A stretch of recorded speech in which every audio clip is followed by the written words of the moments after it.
President Trump taking on John Kerry ahead of today's Iran deal announcement, tweeting this. He was the one who created this mess in the first place. This in response to reports of the former Secretary of State's shadow diplomacy, first reported in the Boston Globe, while he was meeting with Iranian officials at least twice, as well as European officials, to save the Obama-era deal, and he did the bulk of the negotiation. Our next guest argues that Kerry's actions are wrong in every way. Here to explain, CIA officer and radio talk show host Buck Sexton.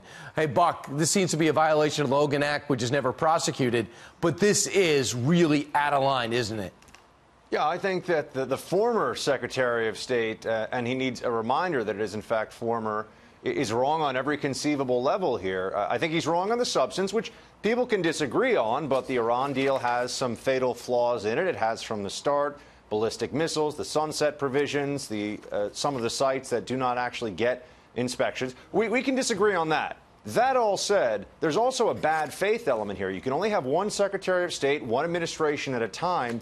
And for a former Secretary of State to step in here, Brian, and act like the shadow Secretary of State really undermines the authority of the people who are supposed to be engaged in these kinds of negotiations. You can't help but think that John Kerry is coaching the other side here. And then, as you mentioned, the Logan Act brings in a legal aspect of it. Now, look, we all know, it's been repeated a lot, the Logan Act has never been used to prosecute anyone. It should not be used to prosecute anyone. It's unconstitutional if it were to be challenged. That said, Brian, why do we all know what the Logan Act is? Oh, that's right, because there was a whole lot of discussion about it when it came to General Flynn, the incoming national security advisor for Trump.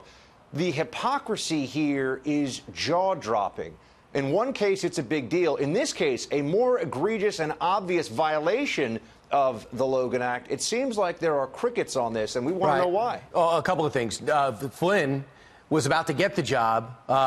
Kerry is out of a job, number one. Number two, he's met with the EU foreign policy chief.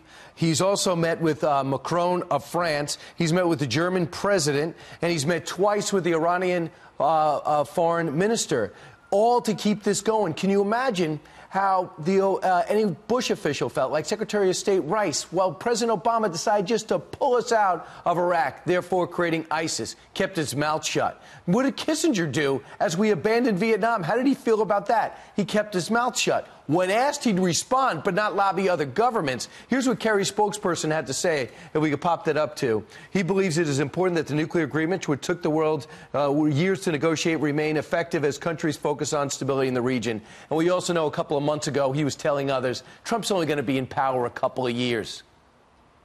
Look, this is something that we expect from the Taliban, to have a shadow government in place, not from our own former Secretary of State. I mean, this is really beyond the pale.